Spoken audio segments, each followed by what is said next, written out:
Salut les cinéphages, c'est Merege, et aujourd'hui, j'ai un réel problème. J'ai envie de vous parler de ce film en avant-première, Abigail, sauf que ça va être très compliqué, puisque dès que je vais me mettre à en jacter un tout petit peu, je vais être obligé de spoiler le high concept.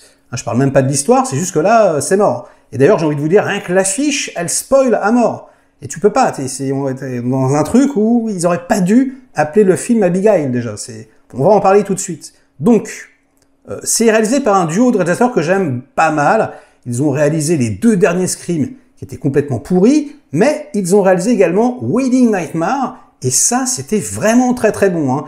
Il s'agit de Matt Bettinelli-Hoplin et Tyler Gillett, et donc je leur laisse toujours un petit peu le bénéfice du doute, parce que c'est vrai que Scream, bon, c'est des studios aussi, hein, ils sont un peu les mains liées, et quand ils ont un peu plus de liberté, on sent que ce sont des adorateurs de série B, ils aiment les années 90, voilà, ils aiment le travail bien fait, le practical, voilà. On sent vraiment que, je pense, hein, ils peuvent nous livrer quelque chose de hautement satisfaisant pour les gros bourrins que nous sommes, les amateurs de films fantastiques, etc. Et là, avec ce projet, c'est un peu ce qui se passe. Alors, qu'est-ce que ça vaut, les petits-enfants? Eh bien, si vous ne voulez rien savoir, fuyez, pauvre fou. Voilà. On va être obligé, hein. Même, je vous dis, c'est une review sans spoiler, mais si vous ne savez pas de quoi ça parle, bon, fuyez, vraiment. Voilà, vous irez voir, et franchement, c'est sympathique, même s'il y a de gros problèmes, mais ça reste un film divertissant, c'est pas mal, vous pouvez y aller. Bref, on rentre dans le dur. Donc, un des 2 scénaristes du film explique que le projet, en gros, est né d'une envie de faire un polar à l'ancienne, un film de braquage. Il était là en train de se dire, ouais, putain, ça fait longtemps qu'on n'a pas eu un gros film de braco. Et donc, il commence à écrire, et là, il se dit, mais, Eureka, on va mélanger ça avec un autre genre fantastique. Le film de vampire. Ah, vous le sentez venir? Ouais, voilà. Ils ont essayé de faire une ressucée, jeu de mots, d'une nuit en enfer, en gros. Hein. Et donc, ça commence comme un film de braquage, et très vite, là, ça va se transformer en film de vampire, au bout de 30 minutes à peu près, quoi. Et voilà. Et ensuite, ça charcle dans tous les sens. Alors, est-ce que c'est une bonne idée? On peut dire que oui, en tout cas, ça fonctionne vraiment, du moins au début. En plus, il y a un casting vraiment très très sympa. Melissa Barrera, par exemple, qui revient après son éviction de la saga Scream. On a Dan Stevens, que j'aime vraiment beaucoup. Alicia Weir, donc dans le rôle d'Abigail, qui est vraiment excellente.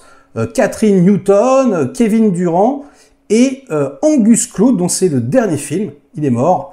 Bon, ça c'est quand même un peu triste. Et puis des petits caméos, hein, vous verrez, notamment Giancarlo Esposito. Ça fait plaisir. Donc voilà, on a une équipe de bras cassés. Ils sont un petit peu cons.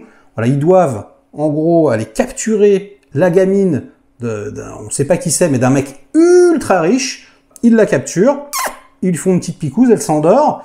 Et puis là, ils doivent retrouver leur boss. Hop, et le boss leur dit, bon allez, vous donnez vos portables, on se planque pendant 24-48 heures, et ensuite vous pourrez sortir, et vous toucherez votre argent, on va garder la gamine, et on va appeler le daron pour qu'il nous file des millions de dollars. Voilà, une demande de rançon, ça commence vraiment comme ça. Et j'ai envie de vous dire, à mon avis, ils auraient dû communiquer sur ça. Ils auraient dû faire croire que c'était un film de braquage, et pas du tout communiquer sur rien que le prénom Abigail et la petite, quoi. Parce que là, du coup, ça aurait été ultra surprenant si on n'en avait rien su. Ici, voilà, on sait déjà que c'est un film de vampire. On a vu la bande-annonce, on a vu l'affiche, le prénom, avec voilà les dents même dans le lettrage du truc, tout en rouge, du sang sur son tutu, enfin c'est mort. C'est donc plus aucun effet de surprise.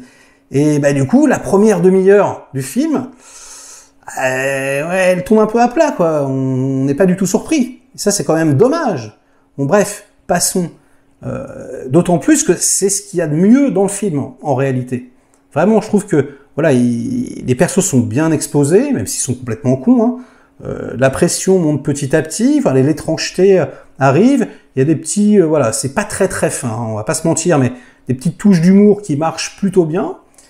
Et pim, quand ça part dans le vrai, dans le dur, dans le gore, dans le vampire, là, effectivement, ça fait vraiment, vraiment penser à une nuit en enfer de Rodriguez et Tarantino. Sauf qu'ici, attention, il il n'y a pas le professionnalisme de Tarantino, il n'y a pas l'irrévérence de Rodriguez, et donc on est dans quelque chose de beaucoup plus polissé. Attention, c'est pas la même catégorie, mais c'est quand même plus ou moins agréable. Il y a en plus une idée amusante, c'est que la gamine, elle est fan d'opéra, elle danse, c'est une ballerine, quoi, et du coup, elle est tout le temps en tutu, et elle bute tout le monde, c'est un vampire en tutu, en fait. Ça, par contre, je l'avais pas vu venir, en réalité. Et du coup, elle bouge vraiment tout le temps, comme un petit rat de l'opéra, et elle tue ses victimes, comme ça, elle leur saute dessus, voilà, elle est complètement barjot, elle met de la musique, elle danse par-dessus, et ça, c'est très très fun. Franchement, c'est très très marrant, c'est très très bien exploité, et ça donne des scènes de tuerie et de combat qui sont très très amusantes. Et puis surtout, c'est quelque part assez original de voir une gamine, elle a 14 ans, l'actrice, charcler des adultes, parce que vraiment, elle les charcle, elle y va pas avec le dos de la cuillère, et c'est vrai que dans le dernier Wolverine, il y avait un peu ce truc-là, mais là, en plus, elle est vraiment vraiment méchante, enfin, je veux dire, c'est voilà, l'antagoniste principal du film, et du coup, ouais, c'est vrai qu'en tant que spectateur, ça a fait son petit effet, quoi. Et le contraire, d'ailleurs, le fait aussi, c'est-à-dire qu'on a quand même des adultes qui commencent à s'énerver et à marbrer une petite nana, quoi. Du coup, il y a quelque chose quand même d'assez original dans le traitement, et dans l'idée de départ du projet, qui est assez satisfaisante.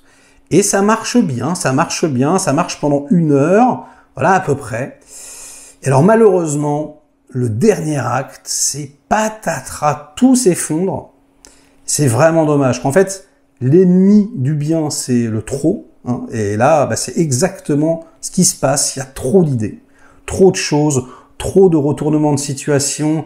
Ils ont voulu faire trop compliqué, alors qu'il y avait vraiment quelque chose à faire, un cœur entre cette petite et cette héroïne principale, voilà, qui a un fils absent. Enfin, je vous en dis pas plus.